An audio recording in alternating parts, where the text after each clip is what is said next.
E o governo brasileiro anunciou ontem, sexta-feira, que a fronteira da Venezuela com o Brasil vai ficar fechada entre hoje e a próxima segunda-feira. Então, desde ontem até segunda-feira. O anúncio ocorre no mesmo dia em que o presidente venezuelano empossado, o ditador Nicolás Maduro, assumiu o cargo pela terceira vez consecutiva em meio à desconfiança sobre a vitória eleitoral. O fechamento ocorreu por decisão das autoridades venezuelanas. A informação foi divulgada em nota pelo Ministério das Relações Exteriores brasileiro nessa noite. Horas antes da posse, a Venezuela fechou a fronteira com a Colômbia, denunciando uma conspiração internacional. Brasileiros poderão acionar os plantões consulares em caso de emergência e os contatos são os seguintes, tá? Vou aproveitar aqui e vou passar para vocês. O DDI, o código internacional, é o mais 58. O número é o 414-372-3337 e do vice-consulado em Santa Helena de Uarém,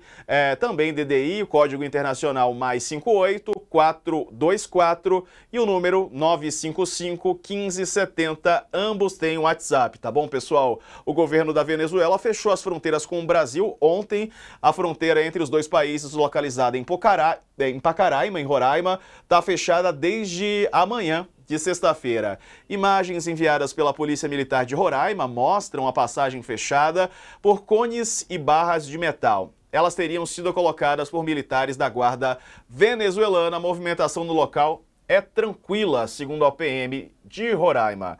Agora 11h32.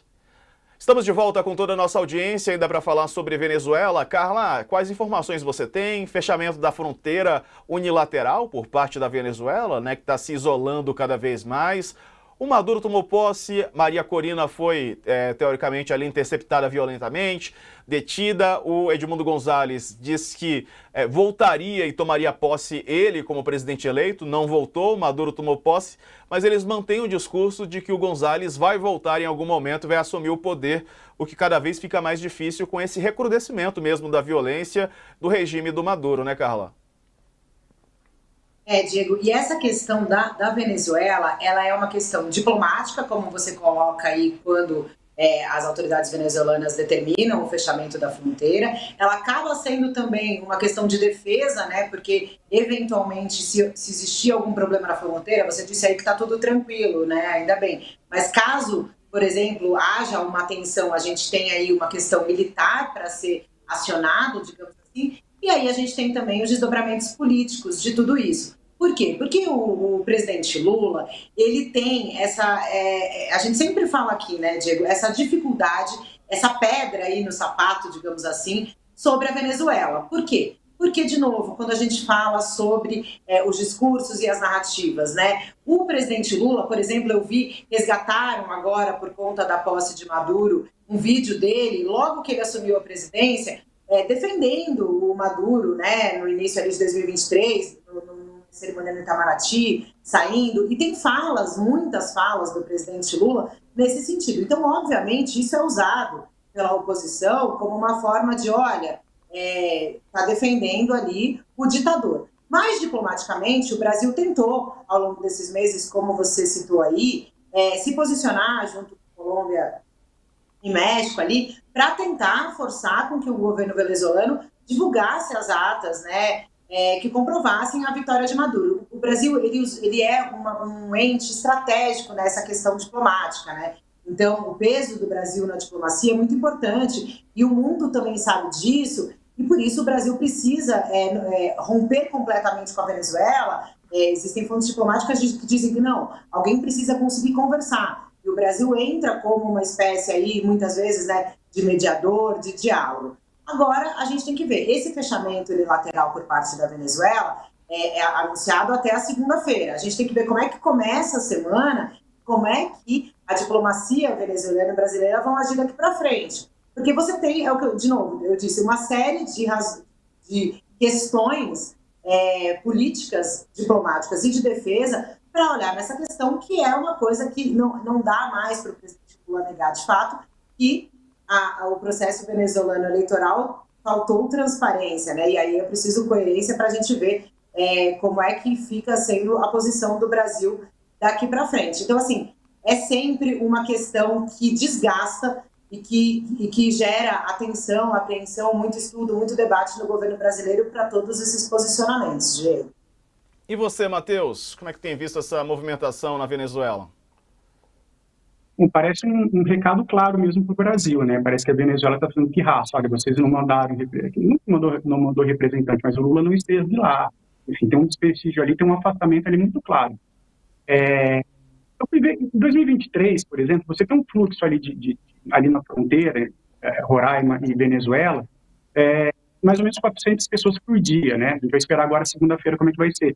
95% desse fluxo vem da própria Venezuela. Geralmente são pessoas que vêm buscar combustível para cá, que tem uma diferença de preço entre os dois países, muito por conta do bloqueio econômico que a Venezuela sofre.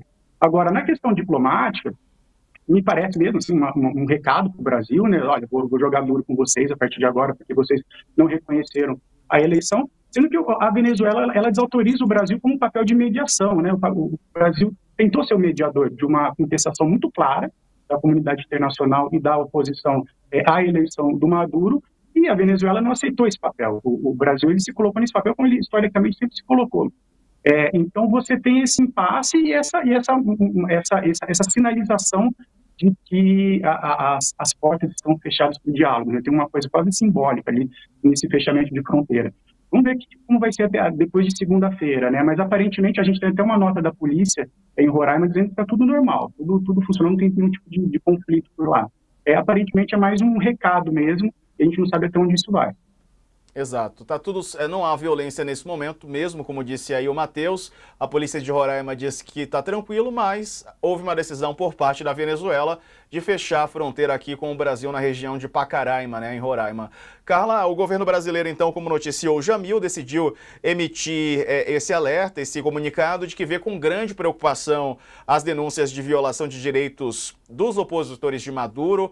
Ontem, aliás, a Maria Corina Machado, a gente mostrou aqui, ela disse que o Maduro consumou o golpe com a posse dele, né, agora já empossado. Então, o Itamaraty, o Ministério de Relações Exteriores, ele tem essa nota é bastante importante, ela é dura, ela tem um posicionamento, né? E quando eu coloco politicamente é uma questão delicada para o Lula, mas a diplomacia brasileira tem se posicionado, né? Desde as atas, agora em relação à violência com a oposição. Aí a gente precisa ir acompanhando mesmo, porque é um dia de cada vez na diplomacia, né? Porque a cada palavra a ser escolhida, cada atitude com a oposição, a prisão ou não, né? Você mesmo colocou, existia a expectativa de que a oposição, ela fala que vai ainda conseguir voltar para assumir o poder. Agora, obviamente a situação na Venezuela é muito preocupante. A gente tem também as notícias que você colocou, o Matheus salienta aí, de que aparentemente está tudo tranquilo na fronteira, mas a gente sabe que a fronteira ali de Pacaraima, e nos últimos anos a cidade de Pacaraima tem a Operação Acolhida no Brasil, uma entrada muito grande de venezuelanos no Brasil, né? Então há todo um programa de assistência que desde o governo Michel Temer começou esse programa Acolhida, inclusive, que fazia ali a triagem, dava documentação, tentava receber. Então, assim, não dá para ignorar o que acontece na Venezuela e manifestar preocupação e atenção, porque as consequências disso, né, diplomaticamente enfim, toda nessa região de fronteira é uma realidade bastante importante que o governo tem que estar realmente atento. Por isso que eu digo também que é uma questão que eu imagino, não conversei ainda com o Ministério da Defesa, com o José Múcio, mas eu imagino que é uma questão que esteja sendo acompanhada de perto ali no Ministério da Defesa, pelos militares, para eventualmente ter algum tipo de apoio, de suporte, de ação ali nessa região, que é uma região de fronteira grande, com um fluxo grande de pessoas também, né, normalmente. Perfeito, Carla.